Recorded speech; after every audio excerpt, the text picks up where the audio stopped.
আমি আসছি আজ আপনাদেরকে মরুভূমির কিছু নিদর্শন দেখাবো। যে অর্গানিক সরিষার তেল বাংলাদেশের একদম ঘানি ভাঙা গরু দিয়ে ভাঙাতে হবে, এটা কোনো মানুষের কোনো হাত ব্যবহার নেই, ডাইরেক্ট গরুর পা ব্যবহার করা যাবে। আপনারা কতটুকু জানেন সেটা জানি না, মরুভূমির ভিতরে যে কুত্তাগুলো থাকে, যেগুলো অলরেডি পাহারা দেয় উট, তারা কিন্তু অনেক ভয়ঙ্কর কুত্তা। ভয়ঙ্কর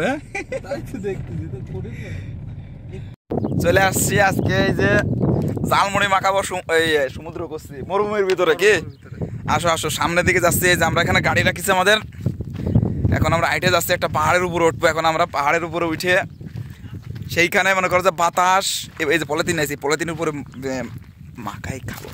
আমাদের ঝালমুড়ির এখন পরিপূর্ণ প্রস্তুতি চলতেছে। এই যে এই পাশে দেখেন গাড়ি চলতেছে বিশাল স্পিডে, 300 বেগে।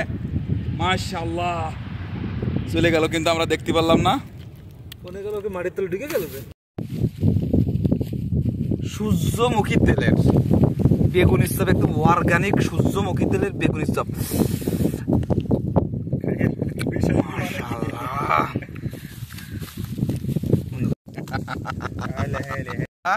পুরোটা মাইরে দিয়েছে। এখন এর মধ্যে কি হবে, বাজা উঠে দাও, কিছু বাজা উঠে দাও। মাশাআল্লাহ মাবরুক ঝালমুড়ি। এই যে মরুভূমির ভিতরে একদম, এই যে দিস ইজ মুআল্লিমুল বাংলাদেশ আল হাজ্জি, হাদা শুভ হাদা বা কুলনাবি আজনবি শুভ হাদা নাফরাত ঝালমুড়ি আক্কেল কুল্লো শাই।